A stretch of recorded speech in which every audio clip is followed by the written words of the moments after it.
2024 में एक YouTube channel मत खोलना अगर आपके पास इन 6 चीजों की नॉलेज नहीं है तो, वरना आप भी 90% यूट्यूबर्स की तरह अपनी जिंदगी के 1-2 साल बर्बाद कर लेंगे और एंड में कहेंगे कि यूट्यूब तो लक का गेम है। और इन 6 पॉइंट्स में से लास्ट पॉइंट सबसे इम्पोर्टेंट है, क्योंकि वो आपको सिर्फ एक यूट्यूबर नहीं बनाता बल्कि आपको एक रियल इन्फ्लुएंसर बनाता है। इसलिए वीडियो को स्किप करने की गलती बिल्कुल भी मत करना, वरना आपका फेल होना तय है। तो शुरू करते हैं पॉइंट नंबर 1 से, जो की है 2024 के शुरू होते ही आप लोगों ने एक रेजोल्यूशन तो बना ही लिया होगा कि इस साल मैं अपने चैनल पे इतने सब्सक्राइबर्स तो गेन करके रहूंगा ही रहूंगा, या फिर एक नया चैनल बनाऊंगा और उसे किसी भी हालत में मोनेटाइज करवाऊंगा। लेकिन 1 महीना हो गया है और आपको कुछ भी ग्रोथ नहीं दिख रही है और आप ऑलरेडी गिव अप करने की हालत पे हो। इसका रीजन ये है कि आपको पता ही नहीं है कि YouTube का एल्गोरिदम वर्क कैसे कर रहा है। आप जानते ही नहीं हो कि YouTube आपसे चाहता क्या है, और बस एक तरफा प्यार की तरह आप अपनी तरफ से एफर्ट डाले जा रहे हो और कोई रिस्पॉन्स नहीं मिल रहा है। YouTube एक सोशल मीडिया प्लेटफॉर्म है जो कि एड रेवेन्यू से अपनी मेन अर्निंग करता है, और हर सोशल मीडिया प्लेटफॉर्म की तरह YouTube को सिर्फ एक ही चीज चाहिए, वो है कि लोग उसके प्लेटफॉर्म पे बने रहे जितनी ज्यादा देर तक हो सकता है उतनी ज्यादा देर तक, तभी YouTube को फायदा होगा। और इसमें YouTube आपकी मदद चाहता है, आपसे एक ऐसा कंटेंट बनवा के जिसको लोग ज्यादा देर तक देखे और YouTube पे बने रहे।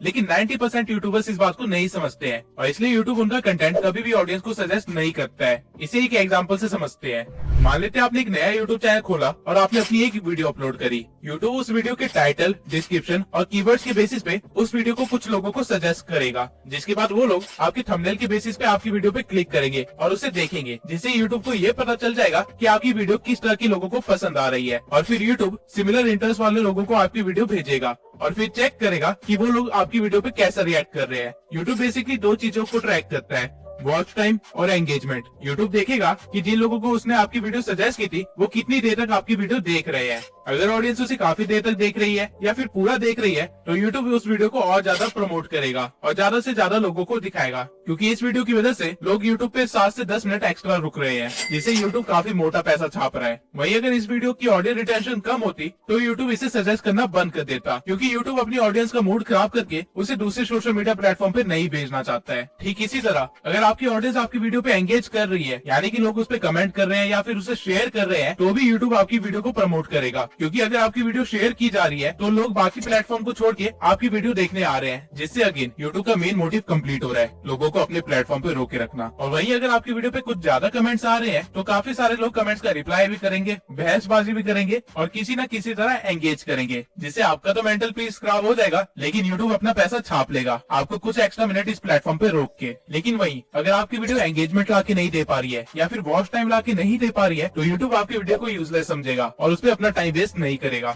अब आधे से ज्यादा लोग इस चीज को नहीं समझ पाते हैं और वो लगातार यूट्यूब पे अपना कंटेंट डालते रहते हैं, जिसकी वजह से वो ग्रो ही नहीं कर पाते। आपको इस चीज को समझने की जरूरत है कि यूट्यूब आपसे आपकी वीडियोस नहीं चाहता है, वो आपसे आपका वॉच टाइम और एंगेजमेंट चाहता है। और ये चीजें कैसे लानी है, आपको इस चीज पे ज्यादा फोकस करना चाहिए। और एक और बहुत इंपॉर्टेंट चीज, एल्गोरिदम टाइम के साथ चेंज होता रहता है। 2014 में जब यूट्यूब पे ज्यादा क्रिएटर्स नहीं थे तब डजंट मैटर कि आप किस तरह की वीडियो बना रहे हैं, अगर आप ज्यादा वीडियोस डाल पा रहे हैं तो आपका वायरल होना कंफर्म था, क्योंकि वो टाइम पे यूट्यूब को ऑडियंस को अपने प्लेटफॉर्म पे लेके आना था, जो कि रेडियो या टीवी में घुसे रहते थे। यूट्यूब उनको अपने प्लेटफॉर्म में फंसाना चाहता था, इसलिए वो टाइम पे जितनी ज्यादा वीडियोस होती थी उतनी ज्यादा वेरायटी होती थी और उतनी ज्यादा लोग अट्रैक्ट होते थे। लेकिन 2018 में जब क्रिएटर्स काफी ज्यादा हो गए थे तब यूट्यूब अपनी ऑडियंस को बुला नहीं रहा था, बल्कि जो ऑडियंस उसके पास है उनको सस्टेन कर रहा था। इसलिए उस टाइम पे यूट्यूब ने लंबी वीडियोस को प्रमोट करना स्टार्ट कर दिया था। अगर आप उस टाइम पे कुछ 1 घंटे की वीडियो या फिर 30 मिनट की वीडियोस बनाते तो आपके वायरल होने के 90% चांसेस ज्यादा थे। और इसके बाद 2020 में एक और चेंज आता है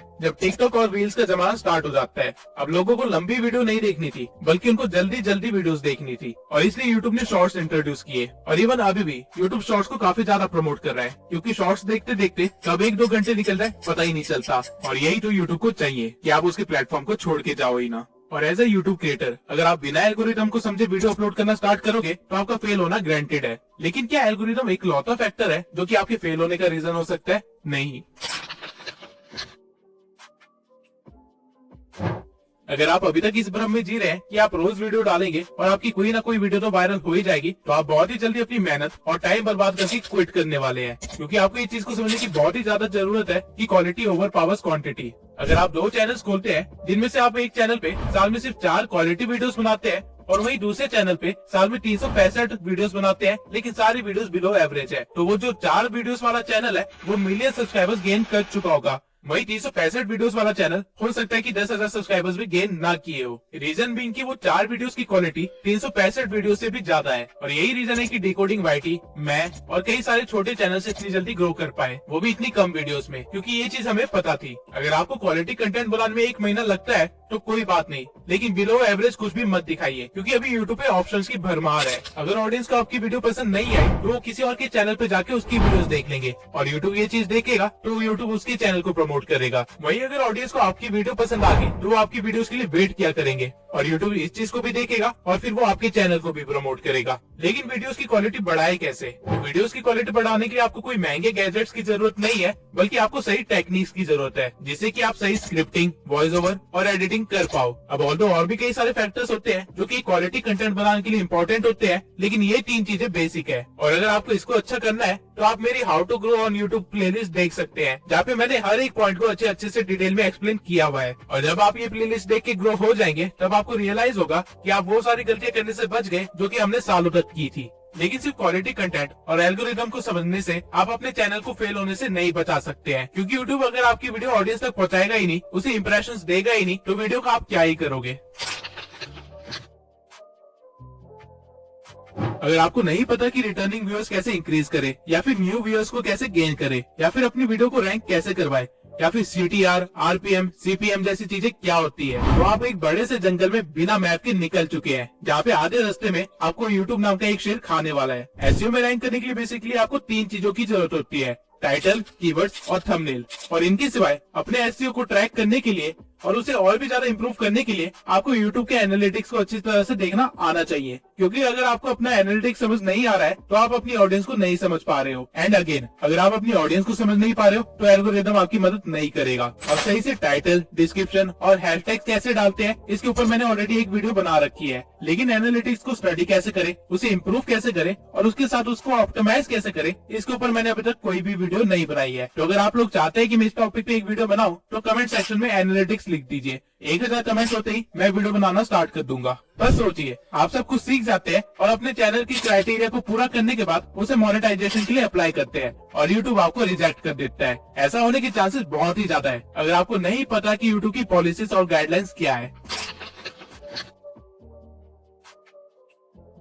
यूट्यूब की नई पॉलिसी के अकॉर्डिंग आप अपने चैनल को 500 सब्सक्राइबर्स और 3000 वॉच आवर से भी मोनेटाइज करवा सकते हैं, या फिर शॉर्ट्स के 3 मिलियन व्यूज से भी। ये क्राइटेरिया पहले 1000 सब्सक्राइबर्स और 4000 घंटे का था और 10 मिलियन शॉर्ट्स के व्यूज। लेकिन यहाँ पे यूट्यूब एक गेम खेल रहा है। आप अगर 500 सब्सक्राइबर्स के साथ अपने चैनल को मोनेटाइज करवाते हैं तो आपको एड रेवेन्यू नहीं मिलेगा, बल्कि आपको सुपर चैट, मेंबरशिप और मर्चेंडाइज का ऑप्शन मिलेगा, जिनसे की काफी कम अर्निंग होती है। आपको एड रेवेन्यू नहीं मिलेगा, जो कि हमारा मेन सोर्स ऑफ इनकम होता है। लेकिन यूट्यूब ने ऐसा क्यों किया? अपने क्रिएटर्स को बचाने के लिए। यूट्यूब आप पे मेहरबान नहीं हो रहा है, बल्कि टिकटॉक ने अपना क्राइटेरिया लो कर दिया था, इसलिए यूट्यूब को भी लो करना पड़ा, ताकि उसके क्रिएटर्स यूट्यूब को छोड़ के टिकटॉक पे ना भागे। और अगर आपको लग रहा है कि आप सिर्फ शॉर्ट्स बना के वायरल हो जाओगे और अपने यूट्यूब चैनल को मोनेटाइज करवा लोगे, तो let me tell you one thing, shorts पे अर्निंग ना के बराबर है, अंटिल आपके हर शॉर्ट्स मिलियन व्यूज के ऊपर न जा रहे हो। बल्कि एक शॉर्ट को वायरल करने से ज्यादा आसान एक लॉन्ग फॉर्म कंटेंट को वायरल करना है। लेकिन यूट्यूब ने आपके दिमाग में इसकी टोटली अपोजिट चीज भर दी है, जिसकी वजह से आप काफी ज्यादा टाइम और मेहनत बर्बाद करने वाले हैं। अगर आपको सिर्फ वायरल होना है तो शॉर्ट्स आपके लिए सही चीज है, लेकिन आप अगर यूट्यूब पे एक करियर बनाना चाहते हैं और यहाँ से अर्निंग करना आपका मेन गोल है, तो आपके लिए शॉर्ट्स सही चीज नहीं है।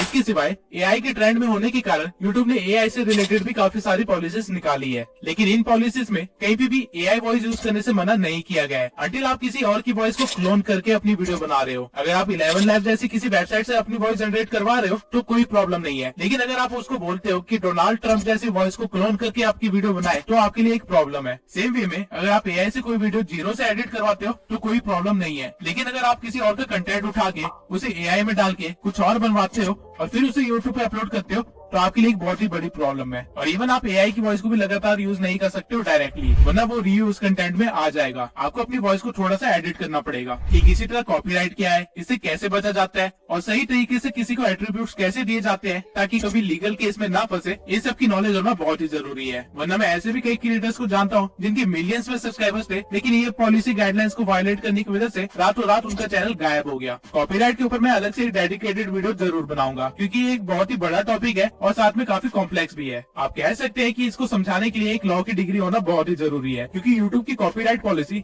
यूएसए के एक्ट के अकॉर्डिंग चलती है। लेकिन इससे डरने की कोई भी बात नहीं है, बस आपको थोड़ी सी नॉलेज होनी चाहिए ताकि आपका करियर बच सके। अब ऐसे भी कई सारे चैनल्स हैं जिन्होंने इन सब चीजों का ध्यान रखा था, लेकिन आज उनकी हालत एक नए यूट्यूबर से भी बेकार हो रखी है। लेकिन ऐसा कैसे हुआ?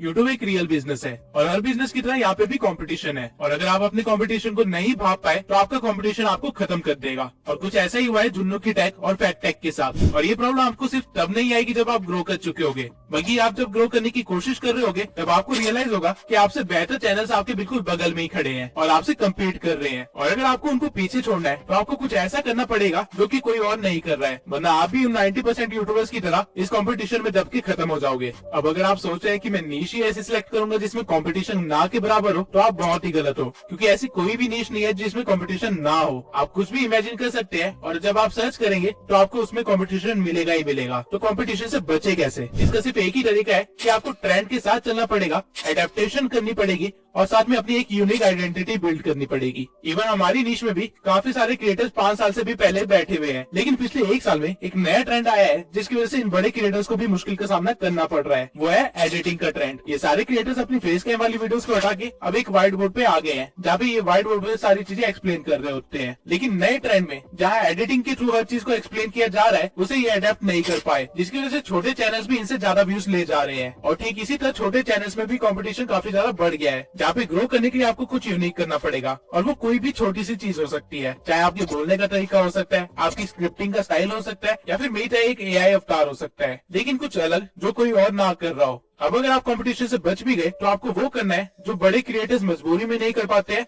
और छोटे क्रिएटर्स बिना किसी प्रॉब्लम के कर सकते हैं।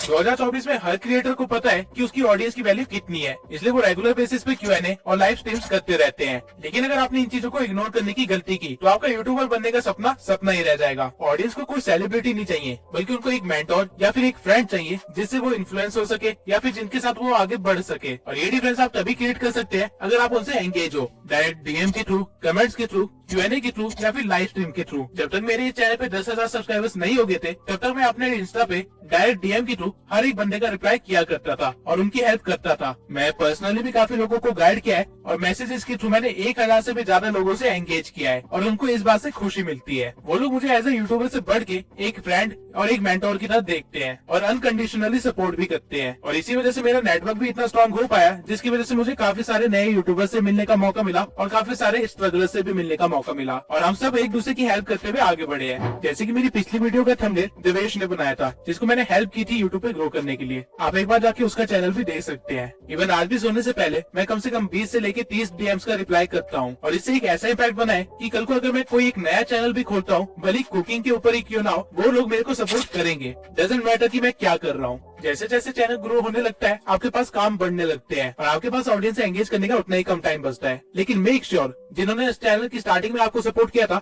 आप उनको एंड तक सपोर्ट करो, क्योंकि वो स्कूल फ्रेंड्स की तरह होते हैं। और क्योंकि आज मुझे मौका मिला है, तो मैं अमन पटेल के साथ साथ उन सभी सब्सक्राइबर्स को थैंक यू बोलना चाहता हूँ जो मेरे चैनल की स्टार्टिंग से लेके अभी तक मेरे साथ बने हुए हैं और इनको मैं एज अ ट्रू फैमिली मानता हूँ। अब आपको वो सारे 6 पॉइंट्स पता है जो आपको ध्यान में रखने चाहिए 2024 में एक यूट्यूब चैनल खोलने से पहले। और अगर आपने सोच लिया है कि आप एक यूट्यूबर बन के ही रहेंगे, तो मेरी इस प्लेलिस्ट को जरूर देखना। आप ऑलरेडी अपने कंपटीशन से काफी ज्यादा आगे बढ़ चुके होंगे। इसी के साथ इस वीडियो को खत्म करते हैं। मैं गिव अवे का विनर अगली वीडियो में अनाउंस करूंगा और अगली वीडियो एक Q&A होगी, जहाँ पे मैं यूट्यूब से रिलेटेड हर क्वेश्चन का आंसर दूंगा। तो कमेंट सेक्शन में अपने क्वेश्चन लिख दीजिए, क्योंकि अगली वीडियो में उसका आंसर मिलने वाला है।